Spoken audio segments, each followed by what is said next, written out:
Kuzatuvchilarimizning orasida bu yil o'qishga girishni rejalashtirib yurgan abituriyentlar bo'lsa yoki da bo'lmasa farzandim yaxshi joylarda, bir chiroyli joylarda oliy ta'lim olib, diplomli bo'lsin, oliy ma'lumotli bo'lsin deb yurgan ota-onalar bo'ladigan bo'lsa, bu video aynan sizlar uchun. Do'stlar, 2-3 safardan beri sizlarga Shahrisabzdagi chiroyli joylar va ziyoratgohlarni ko'rsatib bilasizlar. Bular faqatgina 3 donasi edi. Shunning bir landshaft chiroyli tog' tizmalari bilan o'ralgan o'lkada shunning bir oliy ta'lim maskani borki, sizlarga shu yerni ko'rsatib o'tchakmiz. Sababi o'zim ham bu yerda 4 yil davomida grant asosida o'qiganman va hayotda shu o'z yo'limni topib ketishimga katta hissa qo'shgan joylardan biri deb qo'rqmasdan aytib bilaman. Bu oliy ta'lim muassasasi Qarshi davlat texnika universitetining Shahrisabz oziq-ovqat muhandisligi fakulteti.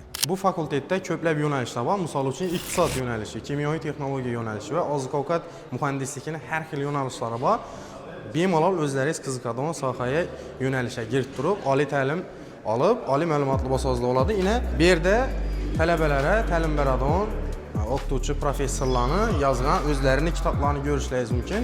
Hali bu 3 dan 1 desak ham bo'ladi, sababi ko'plab kitob, ya'ni o'quv qo'llanmalarni shu yerda ishlaydigan professor o'qituvchilarni o'zlari yozganlar. Misol uchun Narkobilov Adham Tilovich nomlamizni shu karbonat angidridni ekologiyada tutgan o'rni, zarari va unga yechim berish mumkinligi to'g'risindagi kitoblarni keltirishimiz mumkin.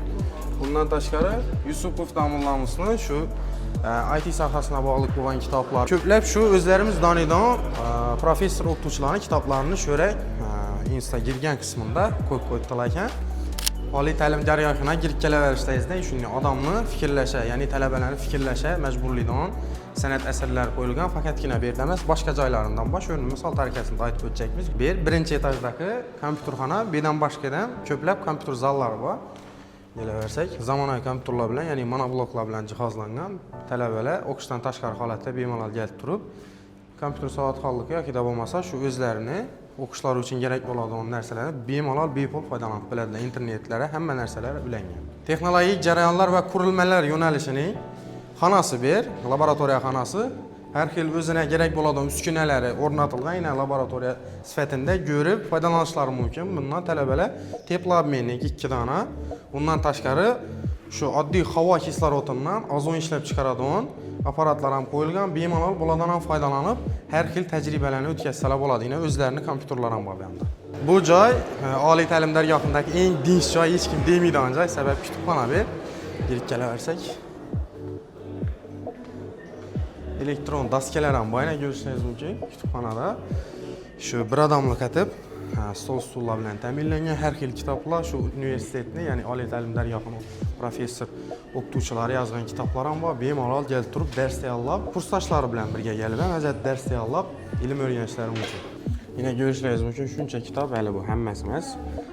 Shaxsan shu institutda dars beradigan professor va malakali o'qituvchilarimizni qilgan ishlari bu onsat ish emas, kitob yozib, uni matbaadan o'tirib, hamma standartlarga mos keltirib, chop ettirish. Shu kitoblardan ham bilib olsangizlar bo'ladiki, bedanchali, malakali va bilimli o'qituvchilar dars bersin. Bu kimyoviy laboratoriyaning ilmiy tadqiqot xonasi, asosiy xona. 4 milliardlik xona bu. Sababi bu yerda uskunalar hamcha turganda shu 4 milliarddan sal oshib qoladi. Yine girgandan bir distilyator 2 marta distillaydi suvni. Undan keyin ultratovushli vanna bor, gazoviy xromatografiya bor. Undan keyin o'zining shu asbob uskunasi, keyin yuqori aniqlikdagi suyuqlik xromatografiyasi. Bu Germaniyaning mahsuloti. Faqatgina shuni o'zi taxminan 1 milliardlar atrofi bo'lib boradi. Domla asosan bularda nimalar tekshirsak bo'ladi? Asosan yuqori samarali suyuqlik xromatografiyasida issiqlikka chidamsiz bo'lgan moddalarni, ya'ni vitaminlar, flavonoidlar, alkaloidlar, terpenoidlar, turli xil aminokislotlar tarkibi, fermentlarni oqsillargacha analiz qilish imkoniyati mavjud bo'ladi. Ya ko'chada oz bormi bundan? Ushbu nimadan? Asosan vuzlarga berilgan, ya'ni universitetlarga berilgan oliy ta'lim muassasalariga, lekin ko'pchilikda ishlamaydi. Qashqadaryo bo'yicha eng ko'p natija olayotgan bizning institutimiz hozirgi kunda. Bu yer hozir oziq-ovqat laboratoriyasi, hozir domlamiz o'zlari tushuntirib beradilar. Bu yerda sut liniyasi hamda shu mevalarni quritish, sushilka liniyasi ham bor bu tarafda. Domla, assalomu alaykum. Alaykum Shu sut liniyasini bir tushuntirib bersangiz. Bu sut liniyasi soatiga 300 litr sutni pasterizatsiya qilib, qizdirib beradigan qozondan tashkil topgan. Qizdirilgan sutimizni nasos orqali gomogenizator bilan bir xil holatga keltirib, undan chiqqan mahsulotimizni bugun idishimizga olamizda. Bu yerdan tayyor mahsulotimizdan brinza, tvorog, yana sirni palichka, smetana, kefirlar tayyorlab olishimiz mumkin bo'ladi. Bu yerda talabalarimiz sut mahsulotlarini qayta ishlashni o'qish bilan birgalikda amaliy ko'nikmalarga ham ega bo'lish imkoniyati mavjud bo'ladi. Bu fakultetda vinochilik va alkogolsiz ichimliklar degan yo'nalish ham bor va shu yo'nalishni degustatsiya zali ber. Bu Qarshi davlat texnika universitetini o'quv ilmiy laboratoriyasini bir degustatsiya zali. Bu yerda butun O'zbekistonimizda ishlab turgan zavodlarimizni, hamma zavodlarimizni mahsulotlaridan namunalar olib kelib, talabalarimizni laboratoriya amaliy mashg'ulotlarini o'tash uchun sharoit qilingan. Bu sharoitimiz nimaga? Shahrisabz bu turizm shahar bo'lganligi uchun Shahrisabzga kelayotgan turistlarimizni oqimini ham mana shu universitetimizga taklif qilib, tashrif qog'ozi qilib qo'yish maqsad. Bu hamma joyda ham bunaqa O'zbekistonda ishlab chiqarilgan mahsulotlarni topishimiz qiyin bo'ladi.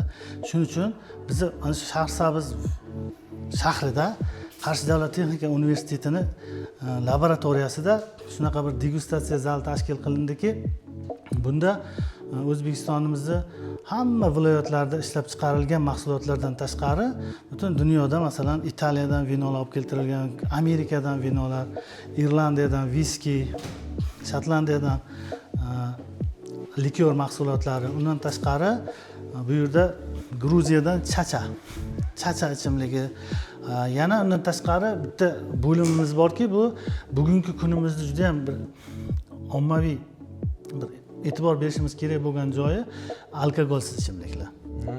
Bu juda ham bir qiziq voqea bo'ladiki, insonlarni ichimlik suvi bilan, yaxna ichimliklar bilan nima desam, ehtiyojini qondirish.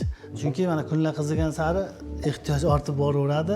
Shuning uchun institutimizda shu talabalarimiz bilan o'qituvchilarimiz, professor o'qituvchilarimiz yangi ta'mlarni o'ylashni, yangi ichimliklarni yaratishni reja qilib, darslarda, amaliyotlarda, laboratoriyalarda ularni hammasini natijalarini o'rganib, keyin undan tashqari mana bu yerda degustatsiya qilish sharoiti qilingan.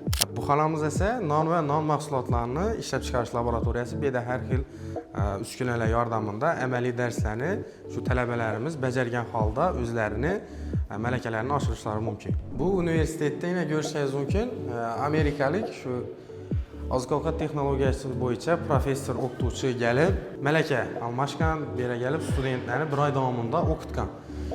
Bu universitetni Belorussiya oziq-ovqat universiteti bilan to'g'ridan-to'g'ri qo'shma shartnomasi bor. Bu orqali ko'pchilik talabalar borib Belorussiyani malaka oshirib o'qib keladilar. Shaxsan biz ham o'zimiz ham shu Belorussiyani Mogilev universitetiga borib malaka oshirib kelganmiz. Bu esa shu universitetni hududida joylashgan. Yine institut yaqingina bir chiqsa 30 metr chiqar. 2 minutga vaqt turib boraverasizlar, to'g'ri. 400 o'rinli zamonaviy tipda hammalari qurilgan, ichlari esa shu studentlarga nov kerak bo'lsa jihozlangan. Bu talabalar turar joyini 4-etajda yana koridor qismi. Hamma narsa akkuratligini kelaversak, общий oshxonasi ham bor. Studentlar o'zini noldirlar pishirib turibdilar mana tarafda. Bu Merdov akamiz Xivodan nechanchi kursda? Birinchi kurs mana. Birinchi kurs bu yil bitirasan. Qaysi yo'nalish? Iqtisodiyot yo'nalishi. Iqtisoddan, Xorazmdan ko'p, faram ko'zlaymay ko'payaverginglar. Xorazmdan keladigan shu ukalaring yo'ladi endi. Misol kattalar ham bo'lishi mumkin. Abituriyentlarga tavsiya etasanmi? Sharoitlari zo'r, nakishdan yashab ko'rdik, bedamaz zo'r. Instagram maksimalniy yuzi Xorazmni bolalar bor, bizdan ham ular. Masalan, og'am ham shunda bitirib ketganlar, maksimalniy padish yetadilar. O'sha kelaversa ham zo'r, hammaga tavsiya etaman. Esa katta rahmat uka. Rahmat. Esa ko'chaga chiqib videomizni shu bilan yakunlaymiz. Atroflari shu dam oladigan joylar va ziyoratgohlar bilan o'ralgan bir ajoyib mastada joylashgan. universitet fakultetində sizlər bilan nəqab xorazm loyihasi bo'ldi. Agar sizə videomuz yoqqan bo'lsa, like bosib, komment yozib, yaqinlarinizga ulashib qo'yishni yodlaringizdan chiqarmanglar. Bu universitet haqida to'liqroq ma'lumot kerak bo'ladigan bo'lsa, opsiya qismida ham yozib qoldiramiz va ekranda ko'rsatib ham qoldiramiz. Bemalol aloqaga chiqib, podrobniy ma'lumotni bilib olsangizlar bo'ladi. Sizlar bilan Nagab Xorazm loyihasi bo'ldi. Hammangizga ko'rishguncha.